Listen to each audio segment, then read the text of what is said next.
নীলেসা computer প্রশিক্ষণ একাডেমির পক্ষ থেকে আমি Mohammad Ashrafullah graphic design BD YouTube চ্যানেলে আপনাদের স্বাগত।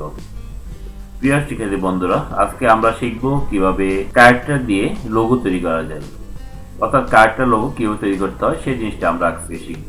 ভিডিওটা প্রথম থেকে শেষ পর্যন্ত যদি আপনারা দেখে থাকেন তাহলে অবশ্যই আপনারা এই ভিডিওটা ফলো করে বিভিন্ন ক্যারেক্টার দিয়ে আপনারা লোগো তৈরি করতে সক্ষম হবেন এবং লোগো তৈরি করার পর সেটাকে আমরা কিভাবে মকআপে স্থাপন করব সেই জিনিসটি আজকে আমরা দেখব।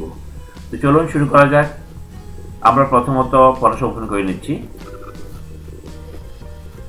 ফাইল নিউতে গিয়ে আমি একটা ক্যানভাস নিয়ে নিচ্ছি। আমি ইঞ্চিতে নিতে পারি, পিক্সেলও নিতে পারি। আমি ইঞ্চিতে নিচ্ছি, আমি 10x10 একটা ক্যানভাস নিচ্ছি এবং রেজুলেশন 300 নিয়ে এবং কালার মোড RGB নিয়ে ওকে দিচ্ছি। এটা হলো আমার ক্যানভাস। কন্ট্রোল+ দিয়ে আমি একটু বড় করে নিচ্ছি। এবার টুলবক্স থেকে আমি টাইপ টুল নেব। আমি এখানে ব্যাকগ্রাউন্ড কালারটাকে ডিফল্ট করে নিচ্ছি, অর্থাৎ ব্ল্যাক অ্যান্ড হোয়াইট করে নিচ্ছি। পরবর্তীতে আমরা আমাদের পছন্দ মতো কালার দিয়ে আমরা সাজাবো। টাইপ টুল নিয়ে আমি জাস্ট ক্লিক করি। ক্লিক করার পর এখান থেকে ফন্ট সাইজটা ইচ্ছে হলে আমরা এখনই বড় করে নিতে পারি। আমি এখান থেকে 72 দিলাম, পরে আরও বড় করে নেব। আমি এখানে লিখলাম A এবং B।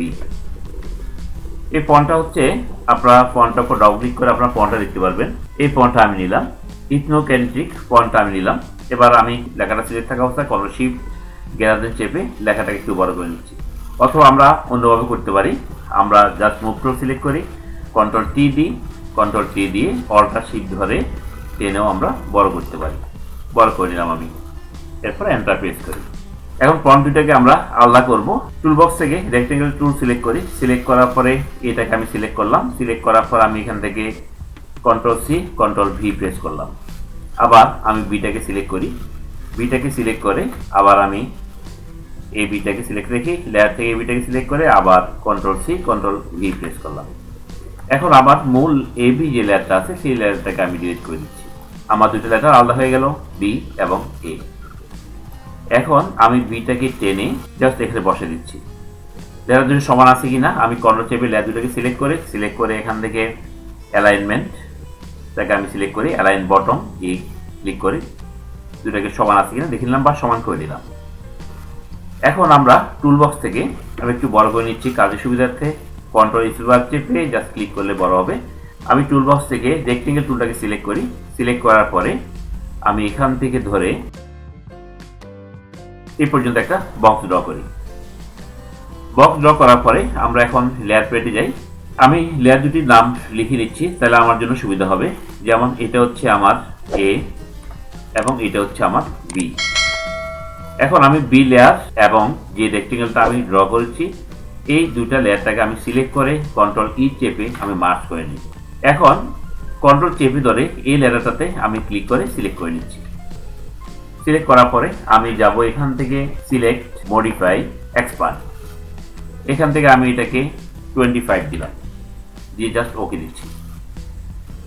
ওকে দেওয়ার পরে এখন আমি কিবোর্ড থেকে ডিলিট প্রেস করি, Ctrl+D দিয়ে সিলেকশনটা উঠে নিচ্ছি।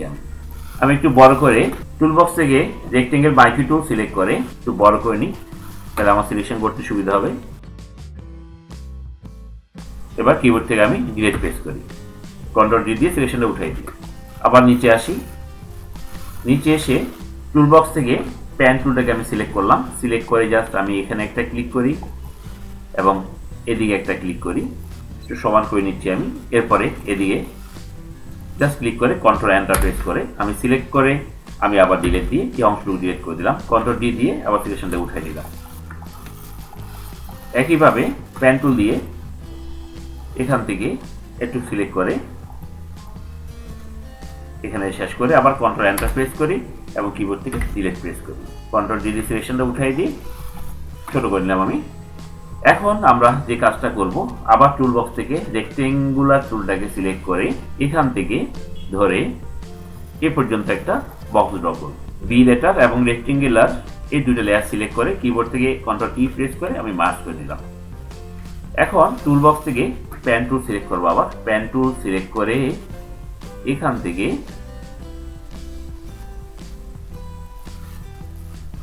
এই অংশটুকু সিলেক্ট করে কিবোর্ড থেকে কন্ট্রোল এন্টার প্রেস করব এবং কিবোর্ড থেকে ডিলিট প্রেস করব। কন্ট্রোল ডি দিয়ে সিলেকশনটা উঠিয়ে দিব। এখন টুলবক্স থেকে আমি একটা রেক্টেঙ্গেল মার্কি টুল নেব। রেক্টেঙ্গেল মার্কি টুল নিয়ে আমি এখানে একটা রেক্টেঙ্গেল ড্র করব। এরপরে কালার ক্লিক করে আমি জাস্ট একটা কালার দিয়ে দিচ্ছি। এখন মুভ টুল সিলেক্ট করি। মুভ টুল সিলেক্ট করার পরে আমি শেপটাকে একটু ডাউনওয়ার্ড প্রেস করে একটু নিচের দিকে নিয়ে আসতেছি যাতে কর্নার বরাবর আমার হয়। কন্ট্রোল টি দিয়ে আরেকটু ছোট করে নিয়ে আমি যাতে এই লাইন বরাবর এটা থেকে থাকে। এখন আমি লেয়ারে যাব।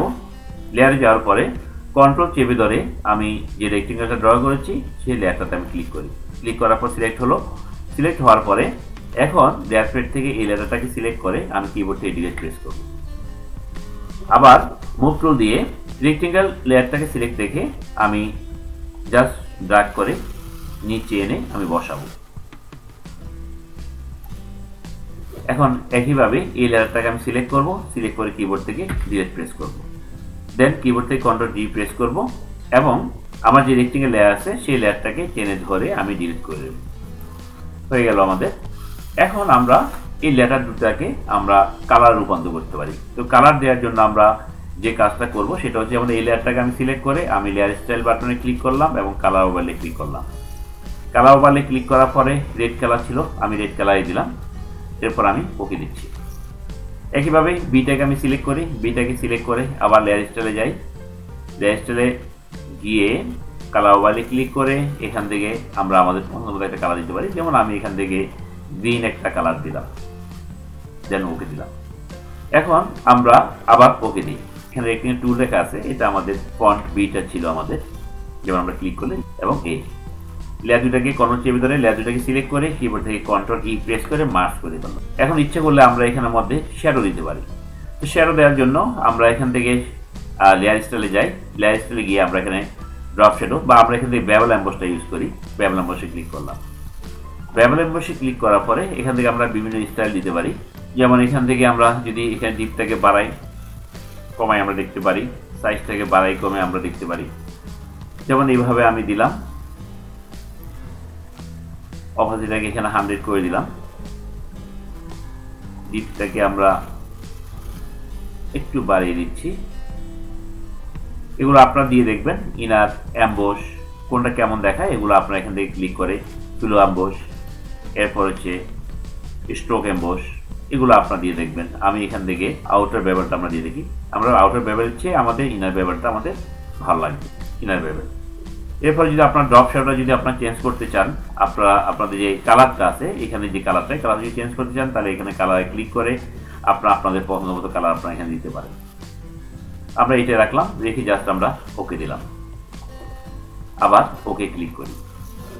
এবার টুলবক্স থেকে টাইপ টুল সিলেক্ট করে ফন্টটাকে আমি একটু ছোট করে নিচ্ছি। ফন্টটাকে আমি 48 রেখে আমি জাস্ট ক্লিক করে আমি এখানে লিখি CHARACTR ক্যারেক্টার লোগো। আমি লেখাটাকে টাইপ টুল দিয়ে ডবল ক্লিক করে লেখাটাকে সিলেক্ট করি, কন্ট্রোল এ দিচ্ছি এবং কন্ট্রোল শিফট লেস দেন চেপে লেখাটাকে আমি ছোট করে নিই। এরপরে মুভ টুল দিয়ে লেখাটাকে নিয়ে আমি এখানে বসাই। কন্ট্রোল টি দিয়ে আর একটু ছোট করে নিচ্ছি লেখাটাকে। আমি অল্টার শিফট ধরে টেনে আমি ছোট করে নিলাম। এখন ইচ্ছে হলে টাইপ টুল দিয়ে আমি টাইটেল লেখাটাকে আমি সবুজ করে দিচ্ছি এবং লোগো লেখাটাকে আমি রেড করে দিচ্ছি। রেড কালারটা সিলেক্ট করে জাস্ট ওকে দিচ্ছি। আমাদের লোগো ডিজাইন শেষ। এখন আমরা যে কাজটা করব, দুইটা লেয়ারকে আমি সিলেক্ট করে জাস্ট কন্ট্রোল ই চেপে আমরা মার্জ করে নিই। আমাদের লোগো ডিজাইন শেষ। এখন আমরা যে কাজটা করব সেটা হচ্ছে আমরা এখানে লেয়ার ভিউটাকে উঠিয়ে দিচ্ছি। উঠে দিয়ে কন্ট্রোল চেপে ধরে জাস্ট আমি এখানে ক্লিক করি। ক্লিক করার পর সিলেক্ট হলো। সিলেক্ট হওয়ার পরে আমরা এখন এইটে যাব। এইটে যাওয়ার পরে কপি মার্জে যাব। আমরা যাচ্ছি মূলত আমাদের মকআপ তৈরি করার জন্য। এবার আমি একটা মকআপ ফাইল নিয়ে আসি। ফাইলে যাব, আমি ওপেনে যাব। ওপেনে গিয়ে আমি একটা মকআপ ফাইল নিয়ে আসি।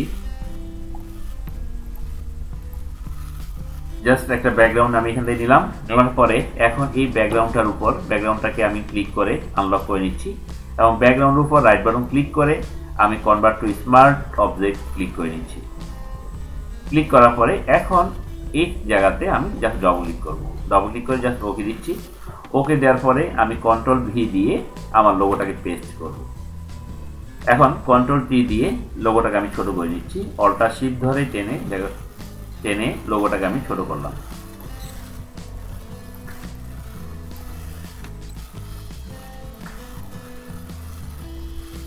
দেখে আমরা এন্টার দিই। এবার আমরা কিবোর্ড থেকে কন্ট্রোল এস প্রেস করি। এবার ক্লোজ করে দিচ্ছি, হয়ে গেল আমাদের লোগো, অর্থাৎ মকআপটা আমাদের হয়ে গেল। এখন কথা হচ্ছে এখানে আমাদের ব্যাকগ্রাউন্ড ব্ল্যাক হওয়ার কারণে আমাদের এখানে ক্যারেক্টার যে লেখাটা সেটা ফুটে ওঠেনি। সেক্ষেত্রে আমি একটা কাজ করতে পারি, আমি এখানে ডবল ক্লিক করে জাস্ট ওকে দিচ্ছি।